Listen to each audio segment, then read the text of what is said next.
ఏలియా. ఏలియా ఎక్కడి నుంచి వచ్చాడో, అతని పుట్టు పూర్వతాలు బైబిల్లో రాయబడలేదు. కానీ అకస్మాత్తుగా రాజుల మొదటి గ్రంథం 17వ అధ్యాయంలో అతడు గిలాదు కాపురస్తుల సంబంధియగు తిష్బీయుడునైన ఏలియా, అతడు ఏ గ్రామానికి చెందినవాడు, ఏ వంశానికి చెందినవాడు అని మాత్రమే రాయబడింది. అతనికి అప్పటికి మధ్య వయసు ఉండుంటుంది. ముసలోడు కాకపోవచ్చు, యవనస్తుడు అయి ఉండకపోవచ్చు. మరి ఇంతవరకు ఆయన గత చరిత్ర ఏంటో మనకు తెలియదు. కానీ తెలిసేది ఏంటంటే, ఎవని సన్నిధిని నేను నిలవబడి ఉన్నానో ఆ యెహోవా నామము అంటే, అతడు అప్పటి వరకు దేవుని సన్నిధిలో నిలవబడేవాడిగా ఉన్నాడు, దేవుని ముందు బ్రతికేవాడిగా ఉన్నాడు, దేవుని చిత్తం కొరకు వేచి ఉన్నవాడిగా ఉన్నాడు, దేవుని కొరకు బ్రతకాలనే ఆశ కలిగిన వాడిగా ఉన్నాడు, దేవుని సన్నిధిలో తన్ను తాను సిద్ధపరుచుకుంటూ ప్రార్థనలో కనిపెట్టిన వాడిగా ఉన్నాడు. కొందరి జీవితాల్లో చిన్నప్పటి నుంచి సాక్ష్యాలు ఉంటాయి, చిన్నప్పటి నుంచి దేవుని సేవలో వాడబడుతూ ఉంటారు.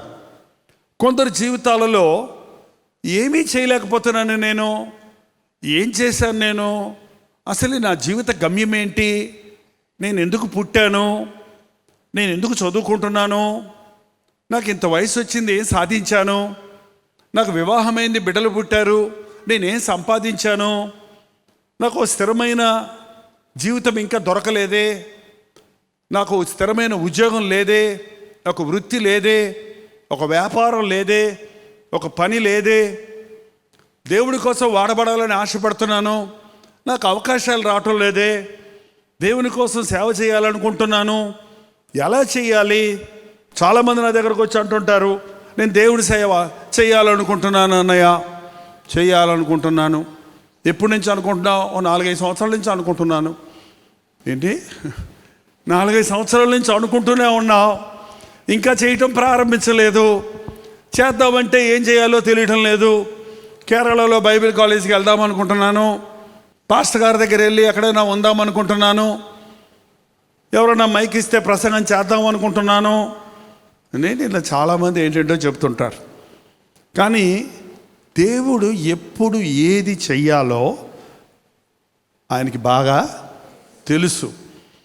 ఎప్పుడు ఎవరిని వాడుకోవాలో, ఎలా వాడుకోవాలో ఆయన ప్రణాళికలో సిద్ధంగా ఉన్నాయి. చూడండి, మనం కొన్ని వస్తువులు రోజు వాడుకుంటాం. రోజు వాడుకునే వస్తువు ఏదో చెప్పండి చూద్దాం. టూత్ బ్రష్ అంట, అరిగిపోయేదాకా వాడతారు కదండి. అప్పుడప్పుడు వాడతాం కొన్ని, చెప్పండి చూద్దాం. షాంపూ వారానికి ఒకసారి వాడతారుగా, కొన్ని వారానికి ఒకసారి వాడతారు, కొన్ని నెలకోసారి వాడతారు. మంగళ షాప్కి వెళ్ళి కత్తిరించుకునేది నెలకోసారి, 2 నెలలకోసారి. సరే, అప్పుడప్పుడు, వెరీ రేర్, వర్షం వచ్చినప్పుడు వాడతాం. ఎప్పుడంటే గొడుగు ఎప్పుడు తగిలించే ఉంటుంది అక్కడ కుక్కీకి. పక్కనున్న చెప్పులు వేసుకుంటావు, పక్కనున్న సూట్ వేసుకుంటావు, చొక్కా వేసుకుంటావు, వాచ్ పెట్టుకుంటావు రోజు.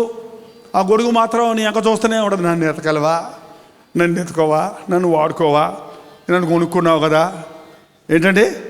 కానీ దానికి ఎప్పుడు అవసరమో ఊరికే గొడుగు వాడుకోవాలని రోజు గొడుగు పెట్టుకెళ్ళేవనుకో, ఎండకి గొడుగు పెట్టుకుంటారు, అది వేరే సంగతి అనుకోండి. రోజు ఆఫీసు గొడుగు పెట్టుకుని వెళ్తున్నావు అనుకో, ఏం దాపకర్రలా పెట్టుకుంటున్నావా అని అడుగుతారు వాళ్ళు. అది వర్షం వచ్చినప్పుడు మాత్రమే ఉపయోగపడుద్ది. అట్లాగే దేవుడు కొంతమందిని కొన్ని సమయాల్లోనే ఉపయోగిస్తారు. ఒక వ్యక్తి జీవితంలో కొన్ని వస్తువులు కొన్ని సమయాల్లోనే వాడతారు. చిన్నపిల్లడికి రేజరు ఏంటి, గడ్డ గీసుకునే బ్రష్ ఇవన్నీ అక్కర్లేదు. కానీ వాడు ఎవడొస్తాడో ఏకవాడికి ఆ సెట్ కావాలి. అంతవరకు అతనికి అవసరం లేదు. అలాగే మన జీవితాల్లో దేవుడు మనల్ని వాడుకోవటానికి ఆశ కలిగి ఉన్నాడు. ఎప్పుడు వాడుకుంటాడో మనకు తెలియదు. మనం బలవంతుని చేతుల్లోని బాణం వలె సిద్ధపడి ఉండాలి. అంబుల పొదలో ఉన్న బాణాలని బాగా పాలిష్ పెట్టుకొని, బాగా పదును పెట్టుకొని, తుడుచుకొని దాంట్లో పెట్టుకుంటాడు. అవి లోపలికి వచ్చాను అనుకుంటాయంట, నన్ను వాడరే అని. ఏంటండి, అందులో కూడా రకాలు ఉంటాయి, మనకు తెలియకపోవచ్చు. కొన్ని సూదిగా ఉండేవి, కొన్ని పదురుగా ఉండేవి, కొన్ని గట్టిగా ఉండేవి, కొన్ని మెత్తగా ఉండేవి, కొన్ని చిన్నవి, కొన్ని పెద్దవి ఉంటాయి. ఏంటంటే అందులో పెద్దది, చిన్నవన్నీ వాడుకుంటున్నారు, పెద్దన్ని వాడుకోవట్లేదే.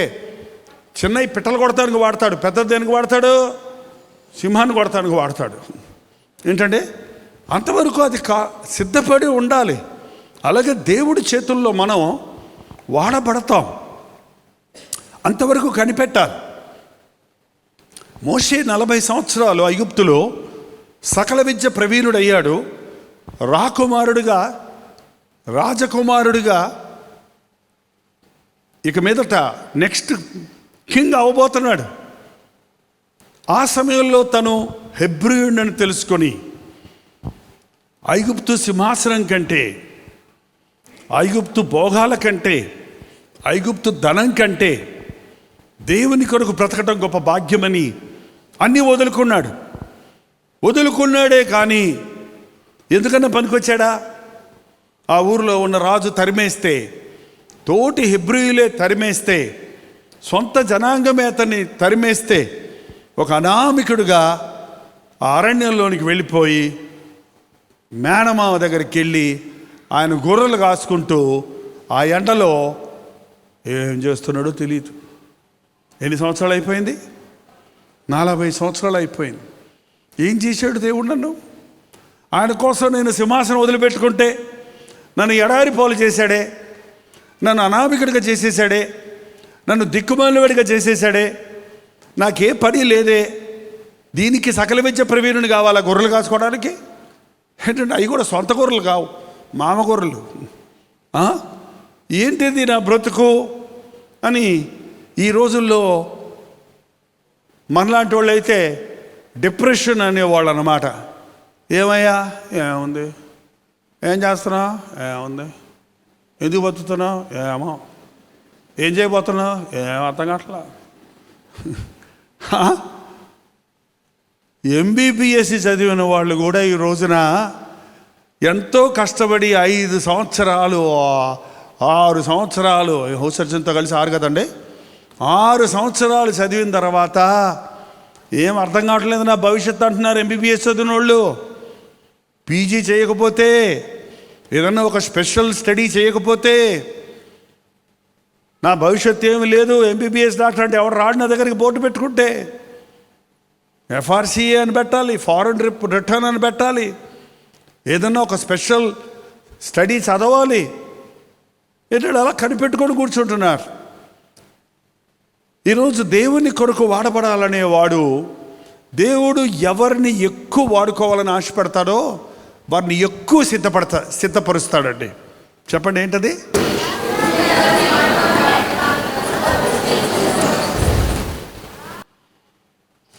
దేవుడు ఎవరిని ఎక్కువ వాడుకోవాలని ఆశపడతారో వారిని ఎక్కువ సిద్ధపరుస్తాడు. ఒక బరువు మోయటానికి అవసరమైన వస్తువును సిద్ధపరచాలంటే దాన్ని ట్యాపరింగ్ అంటారు. దాన్ని బాగా కాల్చి అణగొట్టి అంత గట్టితనం ఉండేటట్టు చేసినట్టుగా దేవుడు తన పనిలో వాడబడే వారిని సిద్ధపరుస్తాడు. మోషే రా, నేను నిన్ను పంపబోతున్నాను అని ఒక ప్రత్యేకమైన ఉద్దేశంతో మోషేను సిద్ధపరిచాడు, ఒక నాయకుడిగా సిద్ధపరిచాడు. మోషే వంటి వాడు మరొకడు లేడు. నా వంటి ప్రవక్త ఒకడు పుడతాడని మోషే చెప్పింది మరో ప్రవక్తని గురించి కాదు, అది యేసు ప్రభువుడి గురించి చెప్పబడింది. అంతకు మించి మరో ప్రవక్త ఎవరు అంతగా దేవుని చేతుల్లో వాడబడిన నాయకుడిగా మోషే వంటి వారు లేరు. ఇక్కడ ఏలియా కూడా చాలా సంవత్సరాలు అనామికుడిగానే ఉన్నట్టు కనపడుతుంది. దేవుడు పిలిచి ఒక మాట చెప్పి ఒక మీటింగ్కి వెళ్ళి ప్రసంగం చేయమనో, ఒక రోడ్డు మీదకి వెళ్ళి ప్రసంగం చేయమనో చెప్పలేదు. కానీ నేరుగా నువ్వు రాజు దగ్గరికి వెళ్ళి ఈ మాట చెప్పు, నేను చెప్పానని చెప్పు అని ఒక మాట చెప్పట కొరకు దేవుని సన్నిధిలో నిలబెట్టి సిద్ధపరిచి ఏలియాను పంపించాడు. వెళ్ళాడు. చెప్పమన్న మాట, యెహోవా జీవము తోడు, నా మాట ప్రకారము గాక ఈ సంవత్సరంలో మంచైనను వర్షమైనను పడదని ప్రకటించెను. పిమ్మట యెహోవా అతనికి ప్రత్యక్షమై, నీవు ఇచ్చటి నుండి తూర్పు వైపునకు పోయి యోర్దానుకు ఎదురుగానున్న కేరీతు వాగు దగ్గర దాగి ఉండు. ఇదేంటి ఒక ప్రసంగమేనా? నాకు వన్ వర్డ్ మెసేజేనా? ఒకే ప్రసంగం కొరకు అన్ని రోజులు సిద్ధపరిచాడు. ఏంటండి, ఒక్క మాటలో చెప్పి ముగించాడు చెప్పవలసిన వాక్యసారం. ఇంకా అయిపోయింది నీ సేవ. నువ్వు వెళ్ళి ఇప్పుడు ఏం చేయాలంటే కేరీతు వాగు దగ్గరికి వెళ్ళి దాగి ఉండు. నువ్వు అమెరికా వెళ్ళి దాగి ఉండు, లేకపోతే కెనడా వెళ్ళిపో. ఏంటండి, మన దేశంలో చూడండి చాలామంది ఇక్కడ మోసాలు చేసి ఇతర దేశాల్లోకి వెళ్ళి దాక్కుంటారు. ఏంటండి, నువ్వు ఎక్కడికన్నా వెళ్ళి దాక్కో, ఆ రాజు కోపం వస్తే నీ ప్రాణం తీసేస్తాడు అనలేదు. ఎక్కడికి వెళ్ళమంటున్నాడు? యోర్దానుకు ఎదురుగానున్న కేరీతు వాగు దగ్గరికి వెళ్ళు. యోర్దాను నది, కేరీతు వాగు. 3 సంవత్సరాలు వర్షం కురవదు అంటే మరి ఆ దేశంలో ఉన్న ఈయనకు నీళ్ళు కావాలా అక్కర్లేదా? మనిషికి నీరు కావాలండి. మనిషి శరీరం అంతా నీటితో నింపబడి ఉంది. మన బ్రెయిన్ పనిచేయాలంటే వాటర్ ఉండాలి. మన గర్భంలో ఉన్న శిశువు ఎదగాలంటే తల్లి గర్భంలో వాటర్ ఉండాలి. మన శరీరంలో ఆ ప్రతి అవయవానికి నీటి సరఫరా ఉండాలి. మనుషునిలో చాలా నీటి భాగం ఉంటుంది. నేను ఒక రోజు నన్ను ఒక ఇంట్లో ఆతిథ్యం ఇచ్చారు. ఆ పల్లెటూరుకి వెళ్ళాను, ఇది పొన్నూరు అనుకుంటా. పొన్నూరులో మీటింగ్కి వెళ్తే అక్కడ ఒక ఇంట్లో నన్ను పెట్టుకున్నారు. వాళ్ళు ఎక్కడో పైన ఏదో గది కట్టారని ఆ గదిలో పడేశారు నన్ను. అక్కడ ఏమీ లేవు. ఏదైనా కావాలంటే కిందకి వెళ్ళి వాళ్ళని అడగాలి. నాకు తోడేమో ఇదిగో ఇట్లాంటి చిన్న అబ్బాయిని ఒకటి తోడు ఇచ్చారు నాకు. ఆ తోడిచ్చిన తర్వాత నాకు బాగా దాహం వేస్తుంది. దాహం వేస్తుంటే ఆ అబ్బాయిని పిలిచి నీళ్ళు ఏమని అడగలా, ఓ దాహం ఎందుకు వేస్తుంది అని అడిగా. వాడు భలే తెలుగులోడు, మనకు తెలియదు దాహం ఎందుకు వేస్తుంది అంటే. నేను అడిగితే నువ్వేమంటావు?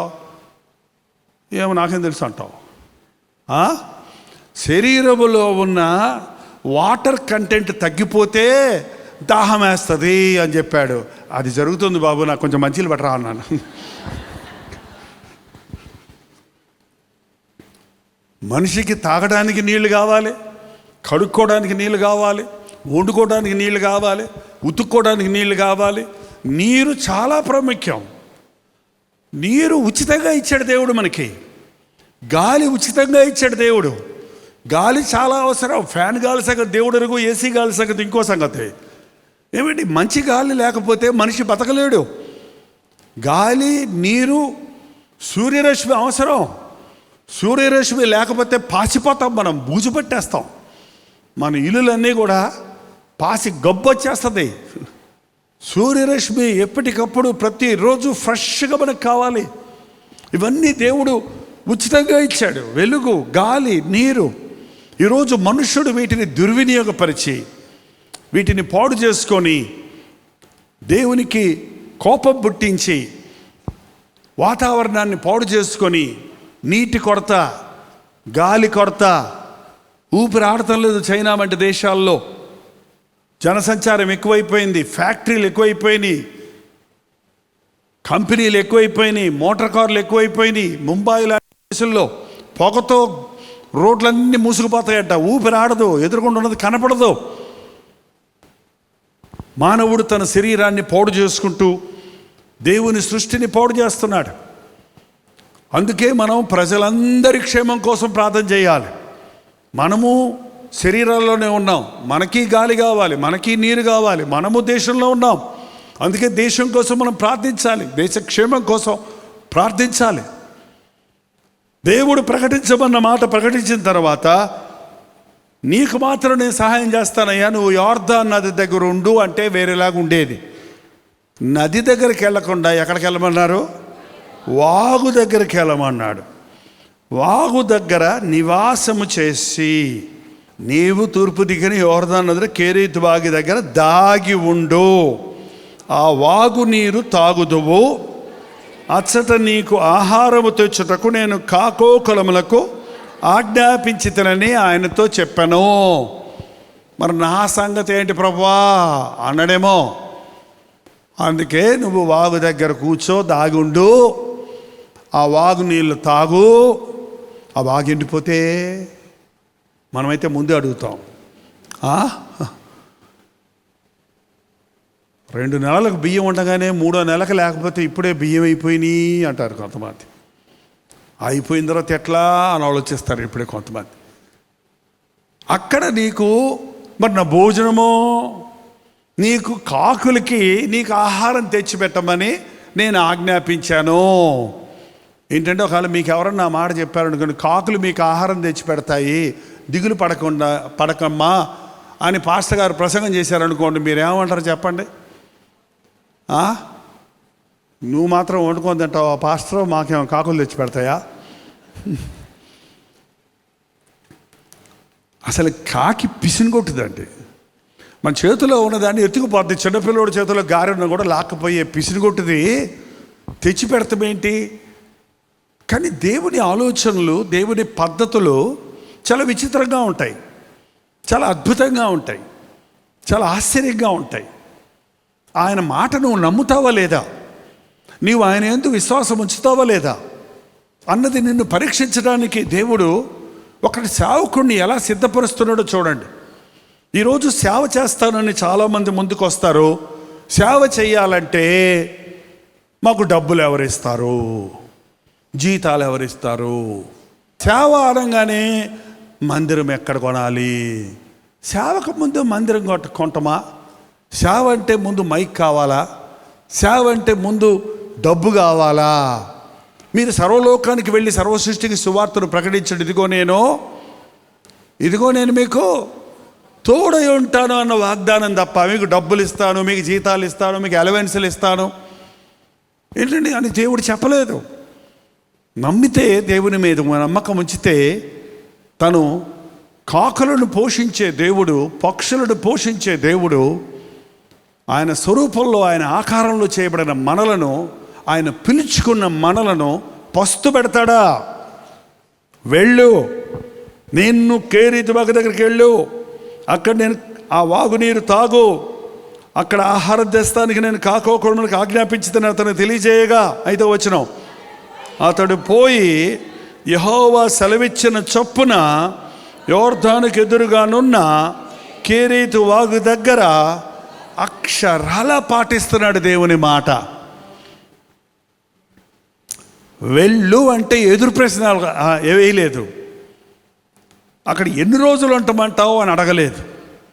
అక్కడ ఒక్కడి నేను ఎలా కూర్చునేది అక్కడ అని అడగలేదు. ఏ పని చేయకుండా ఏం చేయమంటావు వాగు దగ్గర కూర్చోని నన్ను అని అడగలేదు. ఆ వాగు నీరు ఎండిపోద్ది కదా, 3 సంవత్సరాలు ఉంటాయా నీళ్ళు అని అడగలేదు. కాకులు తెచ్చి పెడతాయంటే ఏమిటి ప్రభా, అదెలా సాధ్యం అని ప్రశ్నించలేదు. దేవుడు చెప్పింది చెప్పినట్టు చేశాడు. ఇవాళ దేవునికి కావలసింది ఆయన చెప్పింది చెప్పినట్టు చేసేవారు. నేను దేవుని మీద నమ్మకం ఉంచుతున్నానని చెప్తున్నారు చూడండి. దేవుణ్ణి నమ్మిన వాడు ఆయన్ని చెప్పింది చెప్పినట్టు చేస్తాడు, ఆయన ఇచ్చింది ఇచ్చినట్టు తీసుకుంటాడు. అంతకు మించి దేవునికి ఎదురు ప్రశ్న వేసేవారు, దేవుని యందు నమ్మకం లేనివారు తమ జీవితాల్లో దేవుని చిత్తాన్ని చేయలేరండి. దేవుని చిత్తం ఎప్పుడు ఒక్క మెట్టే చెప్తాడు, 2వ స్టెప్ ఎక్కడ అనేది ముందు ఈ స్టెప్కు నువ్వు లోబడితే ఈ విషయానికి నీవు లోబడితే రెండో విషయం చెబుతాడు, కానీ ఒక్కసారి ఏమవబోతుందో నీ అంతా నాయన చెప్పడం. ఈరోజు మన దేశంలో దైవజనులు కావాలండి. పాస్టర్ అనే మాటకు విలువ లేకుండా పోతుంది. సోషల్ మీడియాలో, టీవీ డిబేట్స్లో పాస్టర్ అనే మాటకి విలువ లేకుండా పోతుంది. క్రైస్తవులనే మాటకు విలువ లేకుండా పోతుంది. యేసు ప్రభు నామాన్ని వీధుల పాలు చేస్తున్నాం, బైబిల్ని అపహాసాల పాలు చేస్తున్నాం. కారణం ఏంటంటే మనుషుడు తాను అనుకున్నవన్నీ చెబుతున్నాడు. తను దైవోక్తుల్లాగా తను బోధించడానికి ప్రయత్నిస్తున్నాడే కానీ, ఏదో విధంగా మనుషుల్ని అట్రాక్ట్ చేయాలని ఆశిస్తున్నాడే కానీ, దేవుడు చెప్పమన్నది చెప్పటం. ఎండిన ఎముకలారా లెండి అంటే, ఏంటి ప్రభు నువ్వు ఎట్ట చెప్తావు, ఎండిన ఎముకలు ఎట్లా వేస్తాయి అన్నాడా యెహెజ్కేలు? ఏంటండి, ఏది అర్థం కాకపోయినా, సేవకుడికి విశ్వాసం లేకపోయినా దేవుని మాట వెల్లడి ఒకటి తోడనే వెలుగు కలుగుతుంది. ఆయన మాటలో అధికారం ఉంది కనుక అద్భుతాలు జరుగుతాయి. ఈ అంచె దినాల్లో గాలికి కొట్టుకుపోయే క్రైస్తవులుగా మనం ఉండొద్దు. కేవలం ఆహారాలు, అభివృద్ధి, ఆశీర్వాదమే కాదు, మనం నిజంగా దేవుని సన్నిధికి వస్తే నీ పాపాలు నీకు గుర్తు రావాలి. లేచి నిలబడండి, ప్రార్థన చేద్దాం. ముందుగా నేను చెప్పినట్టు ప్రార్థనా సమయం చాలా ప్రాముఖ్యమైంది. ఎవరు అటు ఇటు వెళ్ళొద్దు, ప్రార్థనలో కనిపెట్టండి. కళ్ళు మూసుకొని నీ మాట వినటానికి నాకు నేర్పించయ్యా. నువ్వు చెప్పింది చెప్పినట్టు చేయడానికి నాకు నేర్పించు నాయన. ప్రతి ఒక్కరు నోరు తెరిచి ఒక చిన్న ప్రార్థన చేద్దాం. కరువులో ఉన్నానని, కష్టంలో ఉన్నానని, అందరూ నన్ను మర్చిపోయారు, నా సొంత వారు నన్ను విడిచిపెట్టారు అని నిరుత్సాహపడిపోతున్నానయ్యా. కొన్నిసార్లు దేవుణ్ణి నమ్ముకున్నాను, నాకేమొచ్చింది, నాకు దేవుడు ఏమీ ఇవ్వలేదే, నాకు డబ్బు లేదే, నాకు ఇల్లు లేదే, నాకు అధికారం లేదే అనుకుంటున్నానే కానీ, ఏనాటి కానాడు నన్ను పోషించే దేవుడు నాకున్నాడు, నా కన్నీరు తుడిచే దేవుడు నాకున్నాడు, నేను పిలిస్తే పలికే దేవుడు నాకున్నాడు. నా జీవితంలో సమస్తము ఆయన చిత్తములో సమకూడి జరుగుతాయి. నాకేది ఎప్పుడు కావాలో ఆయనకి తెలుసు. నన్ను పస్తు పెట్టేవాడు కాదు ఆయన, నన్ను వదిలిపెట్టేవాడు కాదు నా ప్రభు. నా లేమిలో నన్ను వాడుకో అయ్యా. ఇచ్చే దేవుడు నీవు ఉన్నావని, కృప చూపించే దేవుడు నీవు ఉన్నావని నమ్మటానికి మాకు సహాయం చేయి. ప్రతి ఒక్కరు నోరు తెరిచి ప్రార్థన చేద్దాం. చాలా ప్రాముఖ్యమైన సమయం ఇది. కొద్ది క్షణాల్లో ఈ మీటింగ్ అయిపోతుంది. ఈ సమయంలో మనం దేవుని కృప కొరకు వేడుకుందాం. మనందరం చేతులెత్తి ప్రార్థన చేద్దాం. పరిశుద్ధుడా, ప్రేమగల తండ్రి, ఒక్కసారి నీ బిడ్డలను చూడు నాయన. ఒక్కసారి దేశాన్ని చూడయ్యా. మా దేశంలో నీ దీవెన దయచేయి నాయన. తండ్రి, పేదలు కరువులో ఉన్నారయ్యా, గ్రామాల్లో ఉన్నవారు ఇబ్బందుల్లో ఉన్నారయ్యా. అట్టి వారికి నీ సువార్తను పట్టుకెళ్ళి వారికి మేము దీవెనకరంగా ఉండడానికి సహాయం చేయి. ఎంతమంది రోజున ఆయన ఈ టీవీల ద్వారా, సోషల్ మీడియా ద్వారా తండ్రి చదువురాని వారు నాయన, పేదరికంలో ఉన్నవారు తండ్రి, కొరతలో ఉన్నవారు కూడా నీ వాక్యం ద్వారా నువ్వు ఆదరించుకుంటున్నావయ్యా. నీ వాక్యం ఎంత గొప్పదయ్యా, నీ మాట ఎంత గొప్పదయ్యా. చచ్చిన వాళ్ళని బతికిస్తుందని, రోగుల్ని స్వస్థపరుస్తుందని, బలహీనుల్ని బలపరుస్తుందని, అద్భుతాలు జరిగిస్తుందని మేము నమ్ముతున్నాము నాయన. నీ మాటలోని శక్తి మా బ్రతుకుల్లో చూడాలయ్యా. అంతరంగాల్లో శుద్ధి దయచేయి, కుటుంబాల్లో సమాధానం దయచేయి, భార్య భర్తల మధ్య జగడాలు లేకుండా చేయి, భేదాలు లేకుండా చేయి నాయన. మా బిడ్డలు సాతాను రాజ్యంలో ఉండకూడదు, మా బిడ్డలు సాతాను వెంట తిరగకూడదు, వారి శరీరాలను, ఆత్మలను నాశనం చేసుకోకూడదయ్యా. తండ్రి, మా బిడ్డలకు నాయన రోగాలు వచ్చి మరణ పడకల మీదకి వెళ్ళకముందే నీకు మొర్ర పెట్టుకోవడానికి సహాయం చేయి. దైవజనుల దగ్గర మొర్ర పెట్టుకొని కలిసి ప్రార్థించడానికి సహాయం చేయ్యా. అయ్యా అయ్యా, ఆయన ఆత్మల రక్షణ అనే పంట మాకు దయచేయి ప్రభువా. పోషించే దేవుడు నీవు ఉన్నావని నాయన, సర్వ సృష్టి నీ మాట వింటుందని మేము విశ్వసించడానికి సహాయం చేయి.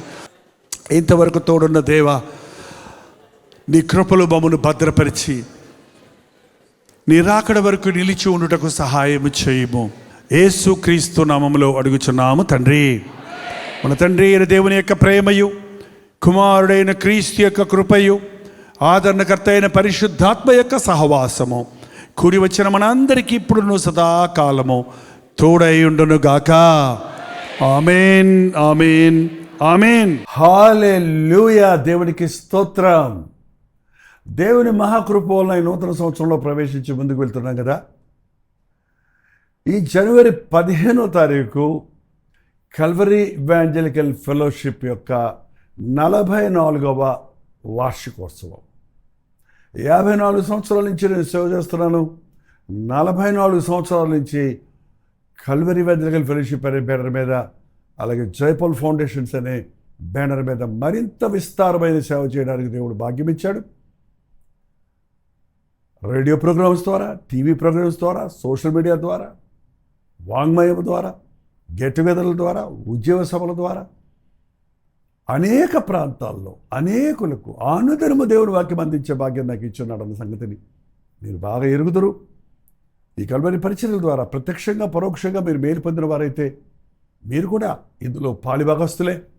ఈ ఆనందాన్ని ఈ సందర్భంగా దేవుడు మనకిచ్చే వాగ్దానాలను, సందేశాలను పొందుకొనుటకు ఈ జనవరి 15వ తారీఖు విజయవాడలో ద వెన్యూ కన్వెన్షన్ సెంటర్లో ఒక ప్రత్యేకమైన గెట్ టుగెదర్ను ఏర్పాటు చేస్తున్నాం. విజయవాడ పరిసర ప్రాంతాల్లో ఉన్న మీరందరూ వస్తారని మధ్యాహ్నం 2 గంటల నుంచి 5 గంటల వరకు, 6 గంటల నుంచి 10 గంటల వరకు 2 సెషన్స్గా ఈ మీటింగ్ పెడుతున్నాం. రండి, మీ సాక్ష్యాలను పంచుకోరండి, దేవుడిచ్చే వాగ్దానాలను పొందుకోనండి. మన ముందున్న నూతన సంవత్సరంలో దేవుని సాక్షులుగా, దేవుని మహిమపరచువారిగా జీవించుటకు, దేవుని అభిషేకమును పొందుటకు ప్రార్థనాపూర్వకంగా దేవుని సన్నిధిలో కనిపెడదాం. మీ స్నేహితుల్ని, బంధువులను కూడా ఆహ్వానించండి. విజయవాడ పరిసర ప్రాంతాల్లో ఉన్నవారు కూడా మీరు పాల్గొని దైవాశీర్వాదాలు పొందండి. ముఖాముఖిని చూడడానికి, వ్యక్తిగతంగా నేను ప్రార్థించడానికి కూడా ఆశపడుతున్నాను. తప్పకొస్తారు కదా. వివరాలు కావాలంటే కింద QR కోడ్ ఉంది, లేకపోతే ఫోన్ నెంబర్లు ఉన్నాయి. వాట్సాప్ మెసేజ్ పెట్టండి, మనీ వివరాలు మీకు తెలియజేస్తారు. రండి, దీవించబడండి.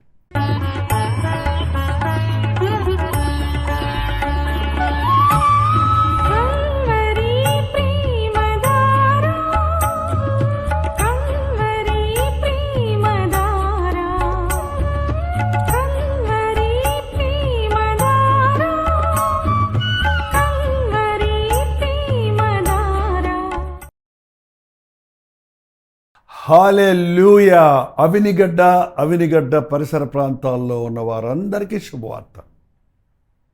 ప్రభు చిత్తమైతే ఈ జనవరి 16వ తారీఖు అవినిగడ్డలో, కృష్ణా జిల్లాలో 1 డే గెట్ టుగెదర్ ప్రత్యేకంగా ఏర్పాటు చేస్తున్నాం. కల్వరీ దర్శనం టీవీ కార్యక్రమాలు వీక్షిస్తున్న మిమ్మల్ని అందరినీ, కల్వరీ ప్రతిధ్వనిలో పాల్గొంటున్న, సోషల్ మీడియా ద్వారా దేవుని వాక్యాన్ని వింటున్న మిమ్మల్ని అందరినీ ముఖాముఖిగా చూడాలని, వ్యక్తిగతంగా ప్రార్థించాలని, మనందరం కలిసి దేవుని వాక్యాన్ని ధ్యానించి ఆధ్యాత్మికంగా ఈ నూతన సంవత్సరంలో బలపడి ముందుకు సాగినట్లుగా దేవుని అభిషేకమును పొందుకున్నటకు ఈ 1 డే గెట్ టుగెదర్ను ఏర్పాటు చేస్తున్నాం. మధ్యాహ్నం 2 గంటల నుంచి 5 గంటల వరకు, 6 గంటల నుంచి 10 గంటల వరకు 2 సెషన్స్గా ఈ గెట్ టుగెదర్ ఉంటుంది కనుక తప్పక హాజరవ్వండి, దేవుని దీవెనలను పొందండి. ఏ కన్వెన్షన్? అవినిగడ్డ, కూడూరు రోడ్, అవినిగడ్డ, కృష్ణా జిల్లా. ఇంకా విషయమే మీకు వివరాలు కావాలంటే కింద ఇవ్వబడినటువంటి ఫోన్ నెంబర్లకు మీరు ఫోన్ చేయండి, వాట్సాప్ మెసేజ్ పెట్టండి, లేకపోతే QR కోడ్ ఉంది, లొకేషన్ కొరకు మీరు QR కోడ్ను స్కాన్ చేసుకోండి. తప్పకొస్తారు కదా.